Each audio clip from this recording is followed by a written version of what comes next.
Hello everyone, welcome back to my channel GHP study tips. আজ তোমাদের সঙ্গে share করব মৃৎশিল্পের জন্য বিখ্যাত কোন জায়গা পশ্চিমবঙ্গের।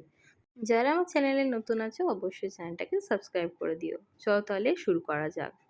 পশ্চিমবঙ্গের কৃষ্ণনগর তার জন্য বিখ্যাত মাটির পুতুলের জন্য কিন্তু পরিচিতি লাভ করেছে। এছাড়াও বাঁকুড়ার পাঁচমুড়া গ্রাম তার পোড়ামাটির কাজের জন্য বিখ্যাত।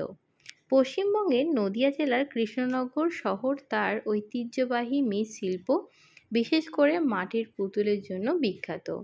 এই শহরে ঘূর্ণি অঞ্চল মাটির পুতুল ও অন্যান্য মৃৎশিল্পের জন্য সুপরিচিত। কৃষ্ণনগরের মাটির পুতুল শুধু পশ্চিমবঙ্গ নয়, সারা বিশ্বের জন্য বিখ্যাত।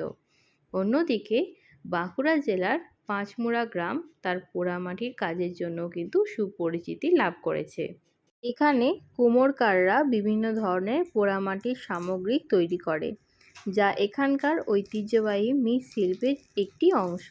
সুতরাং মৃৎশিল্পের জন্য বিখ্যাত স্থানগুলির মধ্যে কৃষ্ণনগর ও পাঁচমুড়া হলো উল্লেখযোগ্য। আশা করছি আজকের কোশ্চেনটা তোমরা বুঝতে পেরেছো। আজকের জন্য এইটুকুনি, আবারও অন্য কোনো ভিডিও নিয়ে হাজির হব।